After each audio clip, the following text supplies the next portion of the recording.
Hello YouTube, Dogfoot9 here, and welcome to another episode of the Arsenal Career Mode. And today we've got three really big matches. We've got one against Everton in the FA Cup semi-final, I think it is, or maybe quarter-final, but it's still quite important and it is in the FA Cup.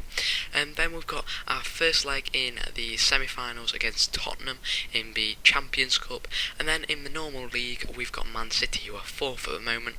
And I know we've built up quite a big lead in the league, so we don't really need to be winning our matches, but I just wanted to try and go through the season unbeaten, and you'll have to see if I actually manage to do that, because I don't even know that yet. So, getting into the match now, and as you can see, quite a few of my players are on full fitness there, but that's probably not going to stay the same, as these games are actually quite close together. I think we had 2 or 3 days between each match, which isn't the best for chemistry, fitness, not chemistry. I'm not playing Ultimate Team, but anyway, we've got to get into this game here against Everton, and Everton, you know, they're quite a strong team. They've got like Fellaini, Jelovic, I'm trying to think, Pinar is really good down that wing, but luckily Fellaini, he's off injured, and he was the guy who last time actually nearly destroyed my team, nearly knocked us, beat us in the league, I think it was.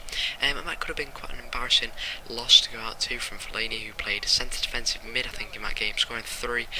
We scored 3 and nearly won the match for them in that match. But this time it wasn't Fellaini who was scoring the goals, it was Jelovic, who I think is one of the top scorers in the league still. He's been up there quite a bit, and it wasn't in the league at the moment, but I thought he wouldn't play that well, because normally when players play well in the league, they don't play well in other cups and things like that. Sometimes happens. But then 2 headers get us started off. Jelovic from the header, and then Nestacic from our header. So 2 pretty, not the nicest goals in the world, but this next goal here, cut inside, and Muriel loses the ball, but Adrian just puts it through the legs of the centre-back and puts it into the back of the net for us. And that puts us 2-1 in the lead, which is good in the FA Cup, because the FA Cup, anything can happen. It's probably one of the most notorious cups in the world for like knockouts and like late goals. And then once again, Everton do get on the ball here, but a really good header gets it back to Adrian, and Adrian passes it through to El Shaarawy, and El Shaarawy goes to that near post, and El Shaarawy, whenever he's at that near post, seems to always score for me. I don't know whether it's because he's got really good finishing or really good shot power, or what it is for me, but he just seems to be unstoppable at that near post. But saying that, quite a few players are. But there's only a couple of players in my squad who can do things like that. Gundogan just smashes it from just outside the box, taking to one touch there. And between him and Javi Martinez, I couldn't really honestly say who's the best centre defensive mid, because Gundogan overall is probably better on the pitch when he's playing, but he does get tired quite easily because he has got that high work rate. So he's got high attacking, so he's always pushing up there. He was on the edge of the box there, as you saw, and he has got a high defensive work rate as well. And I think he's got slightly lower stamina than Javi Martinez, and I can't exactly remember what Javi Martinez has work rates are, but I don't think they're as crazy as that. I think it might be high in defensive and then medium or low in attacking, or it might be medium, I think that's it. But that means he doesn't get tired as easily, so I don't have to sub him off in as many matches. So he's better in that front, and he's probably slightly better maybe in defending. But Gundogan, he's quite good at defending, he's good at heading, he's good at shooting, and he's good at pace. So he's overall quite a good midfielder. I mean, if I was ever going to like switch my formation up, he'd probably be my centre man in the centre midfielder. Maybe if I got rid of my centre defensive spot and made like 2 centre midfielders and didn't have cams or CDMs, then I would probably have him as my main centre midfielder all the time, because he's just absolutely brilliant in the centre of the park. He creates goals and he scores them. But one man who creates goals and scores them in real life and in FIFA, and has now moved to Arsenal, which I'm still really happy about. Mason Ozil there with a nice rebound out off the post, and you guys probably are tired about me talking about Ozil, but I think he is going to probably debut on Saturday. But here, Lennon, I don't know what he's doing. He's back in his own half on playing the centre-back position really, and he just gets muscled off the ball by Lewandowski. It was a pretty quick build-up play there from us. I think we just got the ball back really cheaply, and we just do manage to capitalise there.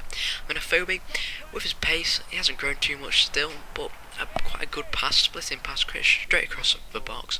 Unfortunately, we can't get it in from Mayachi there, but it wasn't near post, so I was expecting it to. But there, another header, Dede gets it into the back of the net. So I think that's 3 or maybe 4 headed goals this episode, which, you know, they do happen like that, but we know how overpowered heading is in FIFA 13. So, our next match is against Man City, and Man City, we all know is a good squad because they've got the money to spend. This year they've brought in Javi Martinez, Jesus Navas, Negrado, I think it is, and Jovetic. So really good, some really good attacking players there. And we've got an alright attack, but we've lost Carlos Tevez, so we're going to have to replace him. They have done. They've still got him in FIFA, so he's going to be still a really big threat. And the defence is really solid.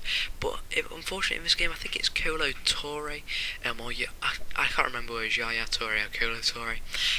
But one of them's got a red card, and that means Javi Garcia has got to play in the centre back position.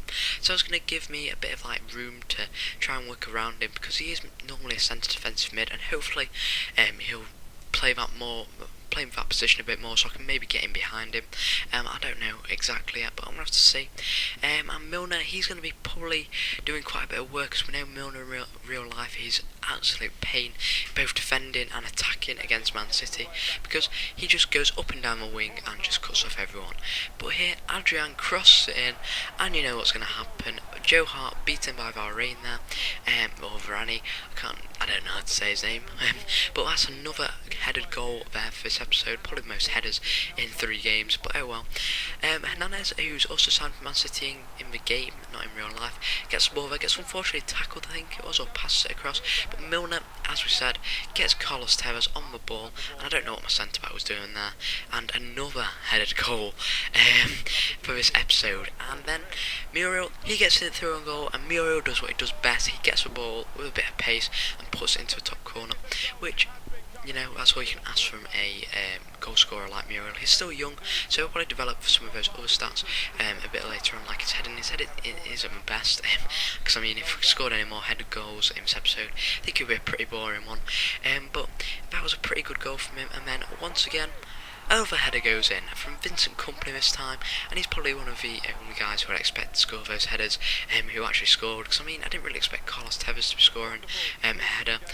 I don't think my defender thought it either, because he just stood there and let it go over his head.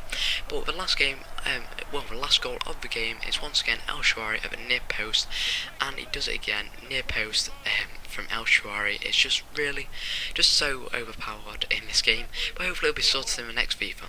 So anyway guys, if you enjoyed this video, please leave a like, also subscribe for more FIFA 13 videos. I've got a playlist for this series, so until next time, I'll see you guys later.